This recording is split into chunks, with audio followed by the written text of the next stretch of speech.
We're back. You can hear me this time, and sorry, we apologize for that technical glitch. We're back. So straight away, we're jumping straight out of the FA Cup. We hope you heard us talk about it. I hope we're not just talking to ourselves here in the studio. Definitely. All right. So Dixon, we already said this weekend is packed full, and another event that'll be happening. This will make Pastor Emma happy now. So on the 20s, we'll be playing the quarterfinal game against Korea Republic, that's South Korea, and it's an interesting one for me. I'm just continuing this I don't send them because it seems to be working. All the under 17 game, I put all my expectations based on my what I was seeing, the interpretation of the game, and they're blown out of the water. So I'm just going to say, I know on paper we should beat South Korea, but dots. We need you need to. It's not a given. Yeah, that brings me to the conversation on the Prime Sports group. Yes. Someone posted something, Joseph Jesse posted something, and someone else posted something in response to that. So Joseph Jesse posted. He said, after the acknowledgement, Annie Emeka said Nigeria versus South Korea quarterfinals. Then Joseph Jesse says, don't underestimate South Korea. I saw their match against Uruguay. South Korea didn't play Uruguay, actually. They didn't play Uruguay. They played Ecuador. They played Ecuador instead. Uruguay beat Gambia.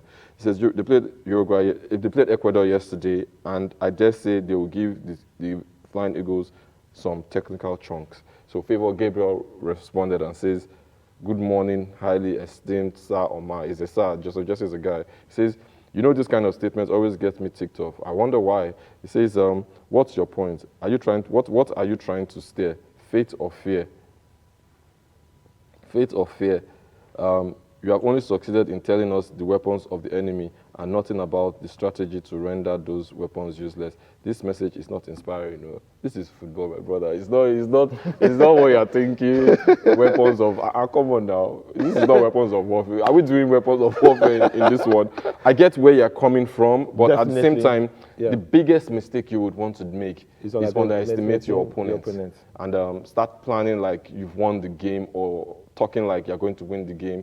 Or talking is going to be a walk in the park. It's sports, so you need to train for it, you need to strategize, you need to plan. Talk does not win football match. It's what you do on the pitch. Yeah. So if you like, except you are using the talk to get in the head of your opponent, that's a strategy. We saw Mourinho do that in his first stint in the Premier League. You insult players, insult coaches, you get them riled up, and you get in their head, and they don't think straight. So if that's what you're trying to do with your talking, I can understand that as a strategy. But if you just say you're just going to do positive thinking and your defenders are, I was going to call a certain defenders there.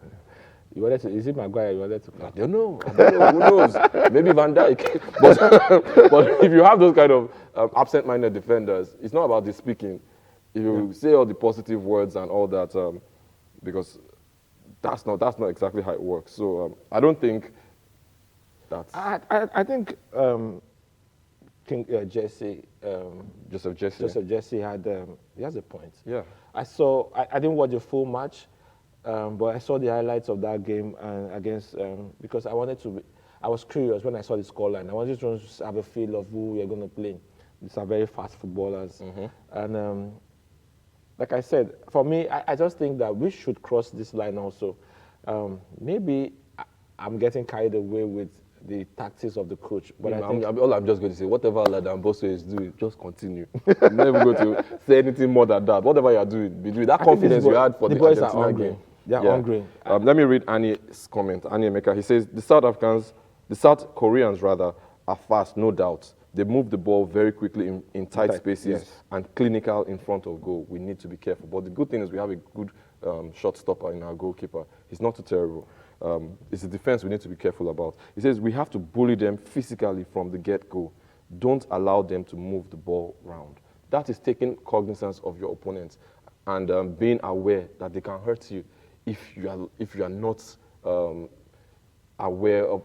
You need to be aware of who you're playing. You need to be aware of so it's not so much exactly because they didn't come to come and play too. They came to win the tournament as well. So it's not so much of talking negatively that he was just letting us know that we have an opposition. I mean, even Joshua and Joshua acknowledged that there were giants in the land, but he said they were bred for Joshua and Caleb. But it is what it is. So, Dixon, if producer, you can put the quarterfinal table on the screen, the brackets, so we can look at the different games. So it starts tomorrow.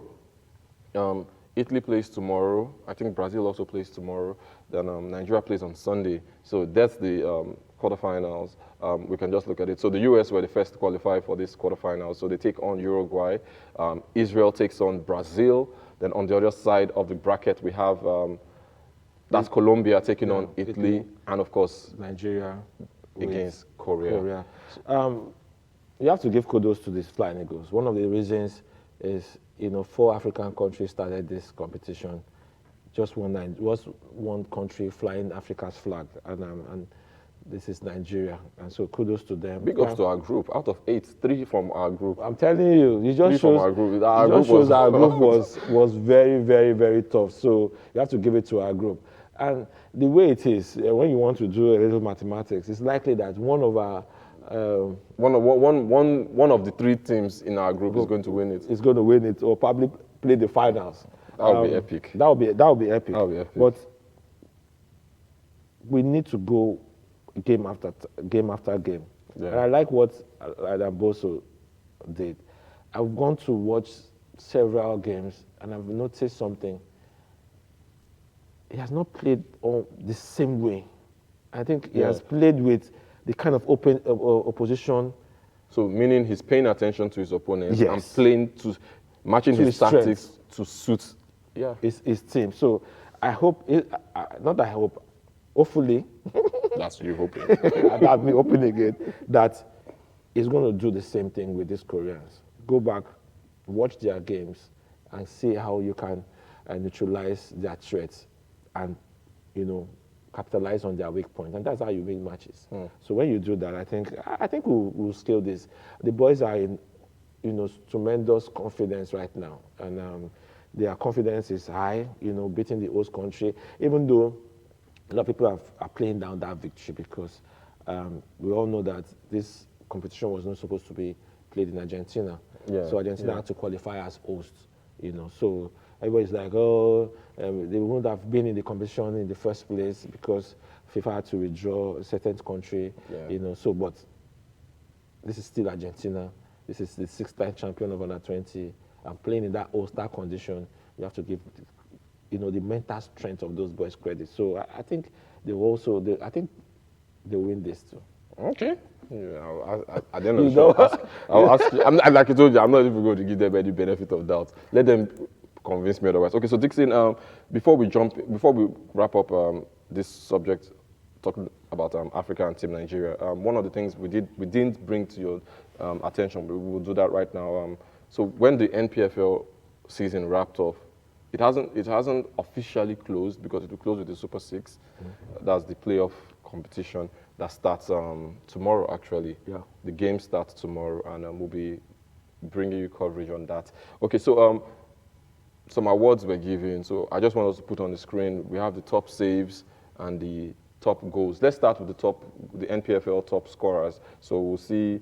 You should be happy with this one, because the top scorer was from your Ayimba. Okay, it's so difficult to see the names right now. I don't know who did the graphic work for these guys, but there we have is it Obioma or Obioha? So he's the one who is the top goal scorer for Chukwemeka Obioma. Yeah, so he's 14 goals there. We have 14 goals in 18 matches.